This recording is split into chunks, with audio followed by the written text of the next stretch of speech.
সার্থকের স্রোতের কাছে যাওয়া নিয়ে আপত্তি করা মাত্রই এবার সার্থকের চরম সন্দেহ হতে শুরু হয়ে গেল স্রোতের উপরে। হ্যাঁ বন্ধুরা, ভিডিওতে লাইক দিতে থাকুন। রাতের বেলা যখন স্রোতের কাছাকাছি যাওয়ার চেষ্টা করে সার্থক, ঠিক সেই মুহূর্তেই সার্থককে থামিয়ে দিয়ে স্রোত বলতে থাকে যে সার্থক, আমার যথেষ্ট পরিমাণে ঘুম পাচ্ছে, প্লিজ আমাকে একটু রেস্ট নিতে, তো আমার শরীরটা খুব একটা ভালো লাগছে না। অন্যদিকে সার্থক বলতে থাকে যে আচ্ছা স্রোত, তুমি আমাকে বারবার করে এরকম অ্যাভয়েড করছো কেন, নিজের কাছ থেকে এতটা দূরে ঠেলে দিচ্ছ কেন, তো সেটাই বুঝতে পারছি না। অন্যদিকে যখন যে মুহূর্তে কিনা স্রোত সার্থকের সঙ্গে কথা বলতে যায়, ঠিক সেই মুহূর্তে হঠাৎ করে স্রোতের যখন বমি পেয়ে যায় এবং স্রোত বিছানা থেকে উঠেই যখন ওয়াশরুমের দিকে ছুটে যায়, অন্যদিকে সার্থক বলতে থাকে যে কী ব্যাপার স্রোত, আমি কিছু বুঝতে পারছি না, তোমার এই ঘন ঘন বমি হচ্ছে কেন বলো তো? পিসিমণি থেকে শুরু করে বাপি অবধি সকলে মিলে আমাকে বলতেছে তোমার কি অনেক বেশি শরীর খারাপ করে দিচ্ছে, তুমি কি নিজে ফুল বডি চেকআপ করাবে না কি বলো তো? তোমার কিছু একটা তো অবশ্যই সমস্যা হয়েছে, নাকি বদহজম হয়েছে বলো তো?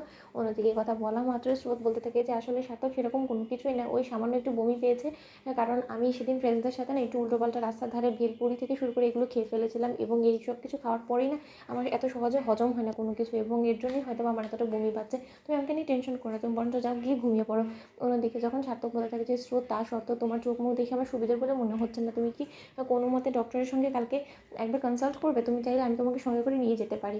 অন্যদিকে কথা বলা মাত্র স্রোত বলতে থাকে যে একবার যদি সার্থক কোনোভাবে আমাকে জোর জবরদস্তি ডক্টরের শরণাপন্ন করে, এবং ডক্টর আমার চেক আপ করার পর তো ও এমনিতেই জানতে পেরে যাবে যে আমি কনসিভ করেছি, এবং সেটা কোনো মতে হতে দেওয়া যাবে না। অন্যদিকে সার্থক বারবার করেই স্রোতের উপরে প্রেশার দেওয়ার ফলে স্রোত বলতে থাকে যে সার্থক প্লিজ আমাকে আমার হালে ছেড়ে দাও না, আমার কোনো মতে এখন ভালো লাগছে না কারোর সঙ্গে কথা বলতে বা কোনো রকম কোনো কিছু করতে, তাহলে তুমি কেন আমাকে ফোর্স করছো? আমার যদি মনে হয় যে না আমি অনেকটা অসুস্থ হয়ে পড়ছি এবং আমার ডক্টরের সঙ্গে কনসাল্ট করাটা দরকার, তখন আমি নিজে থেকেই তোমাকে বলবো, তখন নয় তুমি আমাকে সঙ্গে করে নিয়ে যাও। আপাতত তুমি প্লিজ আমাকে একটু রেহাই দাও তো।